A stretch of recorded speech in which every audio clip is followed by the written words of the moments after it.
Aníbal Díaz Robles. Señor Díaz Robles, buenos días. Habíamos anunciado, hoy es el día contra la falsificación de medicamentos establecido por el Ministerio de Salud en el año 2018.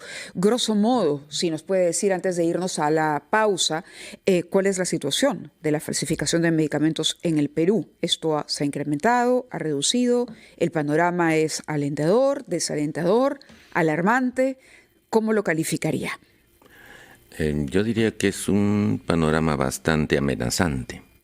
Estamos entre los 10 países con mayor cantidad de falsificación. Y lo que se está recordando a la población y a las autoridades es la lucha contra la falsificación por un grupo que se llama Contrafalme. Este grupo fue creado, sí, efectivamente, con resolución ministerial 047 en el año 2006. Sin embargo, en sus altibajos a veces se le ha dado potenciación, a veces no. Recordemos que un país, en la medida que tiene actividades de fiscalización fuertes, puede generar también una fuerte dinámica comercial. Pero nuestro país no tiene presupuestos para el área de fiscalización, es muy escaso o casi nula, y en el caso de los medicamentos, igual que en la falsificación de otros productos, zapatillas o billetes, estos trabajan de una manera muy inteligente. Lo que se falsifica mayormente son los envases, el cartón, la botella, el contenido no es lo que dice. Y cuando hablamos de medicamentos que son para tratar enfermedades o para diagnosticarlas, esto es particularmente peligroso. Muy bien, vamos a ir a los titulares de la media hora, ¿le parece? Luego regresamos para abordar el tema con mayor detalle. Son las 9:37, estamos conversando con el doctor Aníbal Díaz Robles, decano del Colegio Químico Farmacéutico del Perú, sobre un tema grave porque limita la acción de los médicos y genera riesgos de vida, que es la adulteración de medicamentos. Los datos son terribles. Según la OMS, 10% de los medicamentos que circulan en América Latina son adulterados, es decir, fabricados tramposamente por personas que ganan dinero y saben que lo que van a vender no cura a nadie. Y lamentablemente el Perú está en la lista de los que más medicamentos adulterados tiene. Esto incluso llegaría en algunos casos a farmacias públicas, a farmacias del Estado. Señor decano, ¿qué es lo que se debe hacer para que el que compra un medicamento y gasta su dinero para curarse o curar a alguien de su familia, sepa que está comprando algo que es correcto y no una farsa? Bien, los laboratorios nacionales han implementado varias medidas, han hecho precintos, colores nuevos, tipos de letra, todo eso se registra. Pero el falsificador siempre encuentra la manera de duplicar eso. Incluso cuando se vence un medicamento, ellos lo reciclan. Le cambian la fecha de vencimiento y se vuelve a vender. Entonces la diferencia con el original es prácticamente ninguna. ¿Y cuál es el riesgo, por ejemplo, para que quienes nos están escuchando entiendan, de tomar un medicamento vencido, con fecha de vencimiento? Que ese medicamento ya no sirve para lo que se supone se ha recetado o fabricado.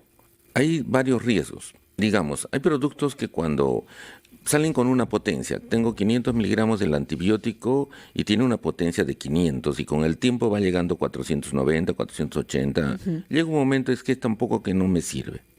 Hay otros que se transforman con el tiempo en otra sustancia más tóxica. Hay medicamentos que son tóxicos por su naturaleza, los medicamentos para el cáncer. Imagínense un tratamiento, le hacen caer el pelo y las náuseas y todo eso. Ese producto se vence y si lo botamos al agua, toda la vida que está alrededor de ese producto también se va a alterar. Entonces, un medicamento vencido es incluso tóxico aún desechado. Ahora, sacarlo de volverlo a poner en el mercado es absolutamente peligroso. Pero eso también tiene que ver con que el falsifica, no solamente le cambia un producto por otro que puede ser inocuo, inerte o no causar ningún efecto. El tratamiento se da para salvar una vida, pasan 2, 3 días y no ocurre cambio, el paciente se agrava. Entonces, así sea la sustancia inocua, no está dando el resultado esperado o no me diagnostica lo que debe diagnosticar, también es un riesgo. En ambas cosas, y cuando se degrada a sustancias más peligrosas, por ejemplo las tetraciclinas, se impregnan en los huesos y alteran a los huesos. Entonces, tomar una tetraciclina vencida es altamente peligroso. Doctor, lo grave en el Perú es que se venden medicamentos fuera de las farmacias, en ferias y en otras actividades populares que uno cree que se hace para facilitar el acceso a los medicamentos, y no, está hecho deliberadamente para engañar a la gente que cree que si tienen un pabellón en una feria es porque es gente honesta. ¿Qué podemos hacer para impedir eso y que los medicamentos se vendan donde corresponde? Bien, está prohibida la venta en ferias, está prohibida la venta ambulatoria, pero en nuestras comunidades, en las zonas alejadas, en la ciudad puede darse. Fuera de las ciudades es difícil controlar esto. Sin embargo, podemos decir que en el Perú hay casi 40.000 boticas registradas. Claro que hay una buena cantidad de no registradas, o sea, informales. Cuando uno va a un establecimiento y la única forma de comprar un producto real es ir a un establecimiento farmacéutico, botica, farmacia o farmacia de una clínica o hospital, tiene que estar registrado. ¿Y cómo me doy cuenta que está registrado? Porque por ley debe exhibir el título del farmacéutico que está a cargo de. Y cuando uno ve el título, yo quiero que me atienda el doctor fulano de tal, que está su título ahí. Entonces eso adquiere la responsabilidad personal. De acuerdo. Y eso me garantiza, doctor, que el producto me lo están dando de manera Tenemos el correcta. tiempo contado. Yo quisiera que diga una palabra sobre la quina, que produce desde la época virreinal la quinina, que es curadora y que fue tan importante que figura en nuestro escudo nacional. Los fundadores de nuestra república sabían lo que era la quina. Parece que entre tanto nos hemos olvidado, salvo ustedes, los del Colegio Químico Farmacéutico. Díganos una palabra por qué es importante la quina y qué piensan ustedes para recordarnos la importancia de este árbol que es originario de nuestro territorio.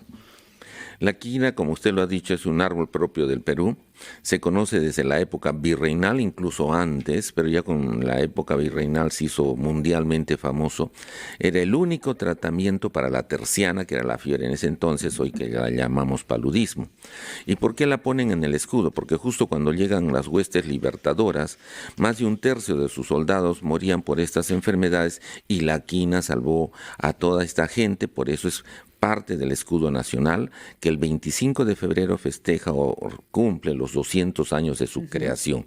Es un hecho patriótico que queremos recordar este 25 de febrero. Tomamos nota. Claro que sí. Muchísimas gracias, doctor Aníbal Díaz Robles, decano del Colegio Químico Farmacéutico del Perú, por estar con nosotros esta mañana y hablar de este tema tan delicado, sobre todo porque se han incautado 43 toneladas de medicamentos de procedencia ilegal, para que vean ustedes la magnitud entre el 19 y el año 2024.